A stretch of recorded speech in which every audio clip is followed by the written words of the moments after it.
A welcome development is the rethinking of the Catholic Church that encourages the faithfuls to participate in politics.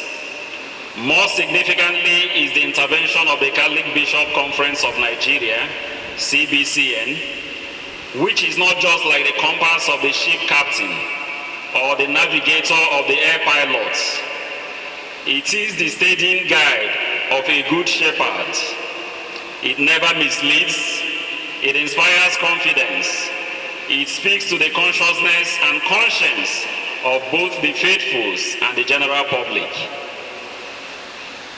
In extreme Catholic involvements, we shall categorize them into pre-election issues that has to do with primaries in the build-up to the election proper. By the admonition of the Catholic Church and tacit support of the priests and clergy, many Catholic faithfuls were emboldened to enter the fray and strive to become candidates of political parties of their persuasion. Unfortunately, there is no recorded data yet of the number of Catholics that contested for primaries in the diverse political parties.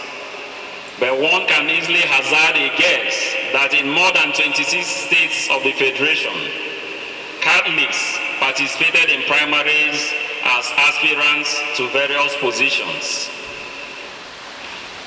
Amidst the overwhelming endorsement by the hierarchy of the Catholic Church supporting the participation of Catholics in politics, there is the corollary issue of Catholic Church not supporting the engagement of priests in partisan politics. For a well-structured and highly ordered body, the reasons are not far-fetched. Why the Catholic Church maintains a strict stance prohibiting their clergy members from participating in active politics. However, it does appear that preventing priests from engagement in partisan politics brings the church more into disrepute. For instance, in Benue State, late Governor Adasu flouted the orders of the church and governed the state with distinction, as testified by Benue State indigents. I think Governor Adasu held sway between 1990 and 1992. In the same Benue State, you have the incumbent, Reverend Father Alia, who led the church and won election to govern Benue State in the last general election. In view of the foregoing, it is the author's opinion that it is time the Catholic Church revisits its orders and allows the priests to engage in partisan politics. I suggest that the church should be flexible in this regard, and any priest who is so willing to descend into the arena should first secure the consent of his local ordinary. It is either the canon law in this regard is vigorously reviewed, or the punishment prescribed is made stiffer for all its intent and purpose. In the Benue scenario that we just pointed out, you will recall that sometime in May 2022, the Catholic Archbishop of Boko Diocese, the Boko Diocese of the Catholic Church, had written a letter to Father Alia, the current governor of Benue State, suspending him from public pastoral functions, having delved into politics. But that did not deter him, and it raises the question: how firm is the Catholic Church in regulating the conduct of its clergy? And conversely, that goes beyond suspension of public pastoral duties.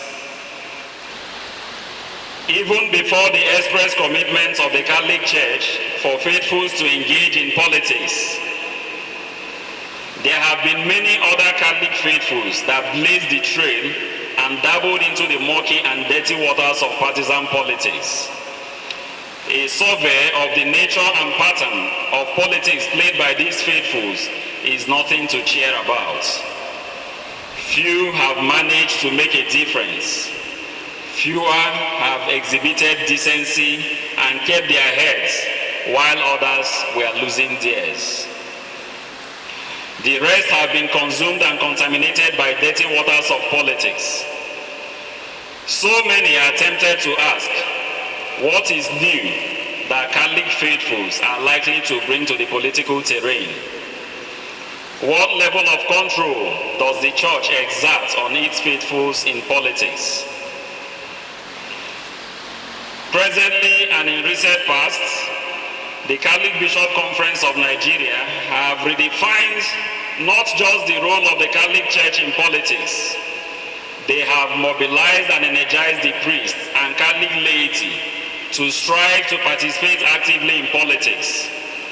The bishops, through the communique issued periodically after their conference, have successfully charted a course for the faithfuls in this regard by the policy directives issued and bold and courageous statements made.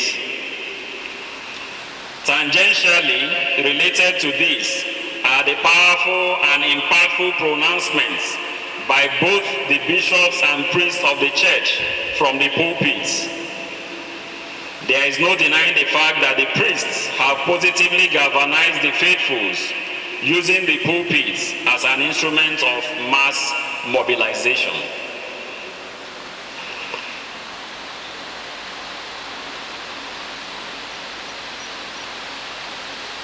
Catholic Church and the 2023 general elections. The 2023 general election will go down in the annals of our history as the most vigorously mobilized and public participatory contest ever recorded. The truth, which is evident, was that the INEC set the tone for people to believe that votes would count and that electoral victory depends on the candidate with the highest number of votes. Consequent on this understanding, the Catholic Church engaged in rigorous voters' card mobilization as a prelude to massive voter participation. The Church had their say on the Muslim tickets and its consequences on a country of religious pluralism. In mobilizing voter participation, there was clear emphasis on capacity of candidates as well as the antecedents, especially as it relates to integrity, prudence in financial management, national acceptance, clear vision, and focus on resurrecting the country held down by insecurity and other organized crimes. The Catholic faithfuls were energized from the pulpits to vote for the right candidates, but there appeared to be tacit preference and endorsement of a candidate of Catholic persuasion, and rightly so, as all indices and indicators presented him as the most qualified candidate for the office of the President of the Federal Republic of Nigeria. Amidst all these engagements, the Church sustained prayers for free, fair, and credible election, continued to raise concerns on unsettled issues by INEC, and tried to engage the electoral umpire on noticeable abnormalities.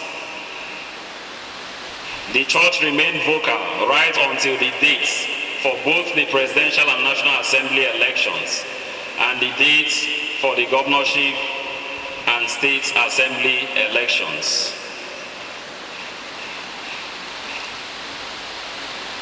Election day proper, matters arising.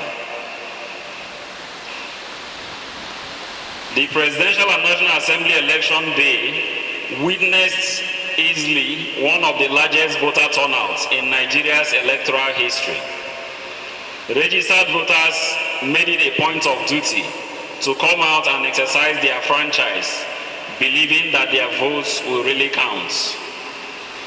In many polling booths, things progressed seamlessly, but in some parts of the country, there were strong allegations of voter suppression, intimidation, and constructive rigging. But more significantly, INEC did not match words with action, as the Beavers and IREV suffered glitches, and there were allegations of manipulations of the Beavers and the IREV. This was a cause for consternation and contrary to all that INEC hitherto promised the electorate.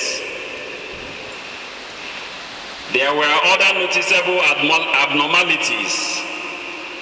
There were cases of late arrival of materials, ethnic and tribal voting pattern, disagreements by party agents, confusion as to collation and results announcements, amongst other vices and abnormalities that were observed during the election proper.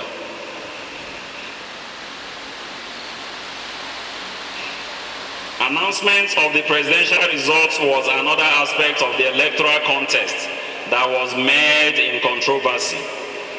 The time of the announcement suggested a rush totally uncalled for, especially at a time when results were trickling in.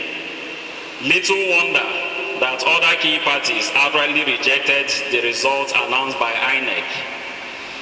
The circumstances aggravated, and the pressure on INEC got to a point that INEC chairman made his now infamous statement that anyone who is not comfortable with the results can go to courts. Fallouts from the election. In the history of electoral disputation in Nigeria, no election has been so patently rejected as the 2023 election. Not even the federal elections of the 1960s that prompted the conflagration of the Old Western region to culminate in military intervention in 1966. It is on record that roughly 1,209 cases were filed at the tribunals. A clear indication of the total rejection of the results of the election.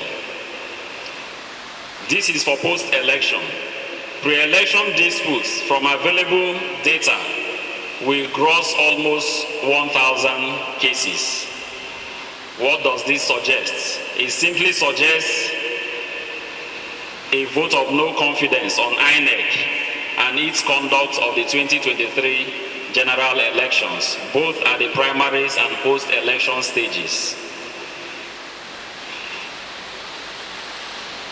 I totally endorse the recent communique of the Catholic Bishop Conference of Nigeria challenging the legality of actions of INEC in respect of the controversy generated by the Beavers and IREV, respectively. Till date, INEC has not responded convincingly to some of these damning condemnation of its actions or inactions during the election.